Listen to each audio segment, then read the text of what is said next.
అందరికీ నమస్కారం. Welcome to Shashi TV. నేను భాను మేకల. గోరంట్ల మాధవ్ ఈ పేరు తెలియని వ్యక్తి 2 రాష్ట్రాల్లో ఎవరు ఉండరు. మాజీ పార్లమెంటు సభ్యుడు, అదేవిధంగా ప్రస్తుత వైఎస్ఆర్‌సీపీ అధికార ప్రతినిధిగా ఆయన వ్యవహరిస్తున్నారు. అంతేకాకుండా మాజీ పోలీస్ అధికారి కూడా. అంటే సర్వీస్ ఉండగానే కూడా ఆ పదవికి రాజీనామా చేసేసి వైఎస్ఆర్‌సీపీ తరపున పార్లమెంటు సభ్యుడిగా పోటీ చేసి ఆయన గత ఎన్నికల్లో గెలుపొంది మెంబర్ ఆఫ్ పార్లమెంట్‌గా ఆయన కొనసాగాడు. మీ అందరికీ తెలుసు.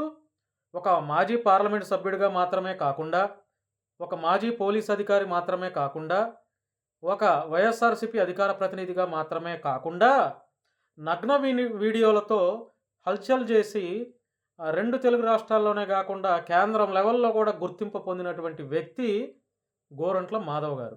అంటే ఆయన నేనేదో కించపరచాల్సిన విషయం అయితే కాదు. కించపరచట్లేదు. సబ్జెక్ట్‌గా మాట్లాడుతున్నాను.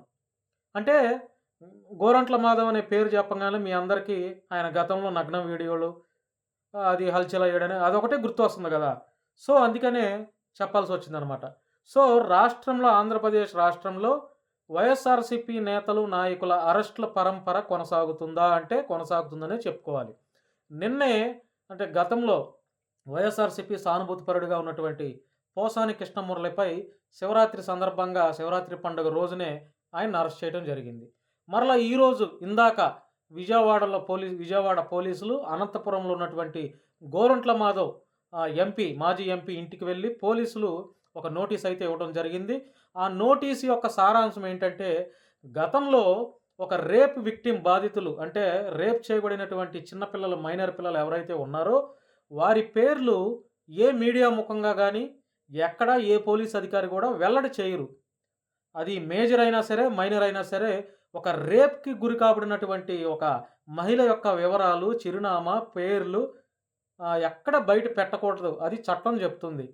సో, మైనర్‌లయితే ఇంకా గోప్యంగా ఉంచాలి. మైనర్‌లయితే ఒకవేళ రేప్ కాబడినటువంటి పిల్లలు మైనర్‌లయితే వారి అడ్రెస్‌లు, వారి పేర్లు, వారి తల్లిదండ్రుల జాబితా అన్నీ ఇంకా పూర్తిగా గోప్యంగా ఉంచాలి. ఎక్కడ బయటికి వెల్లడి చేయటానికి అవకాశం అయితే లేదు. మరి ముఖ్యంగా మీడియా ముందు అసలే చెప్పకూడదు. మీడియా వాళ్ళకి కూడా చెప్పకూడదనమాట.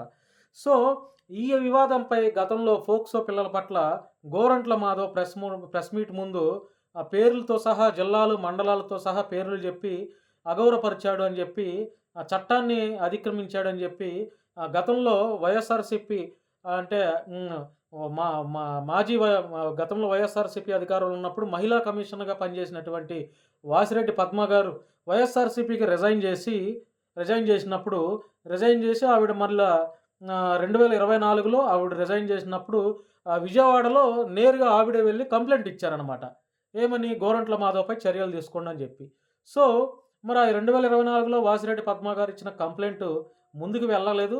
కానీ ఇప్పుడు కూటమి ప్రభుత్వం అధికారంలోకి వచ్చిన తర్వాత గోరంట్ల మాధవ్‌కైతే నోటీసులు ఇవ్వడం జరిగింది. ఆయన మీద బిఎన్ఎస్ యాక్ట్ 72, 79 సెక్షన్లతో కేసు నమోదు చేశారు.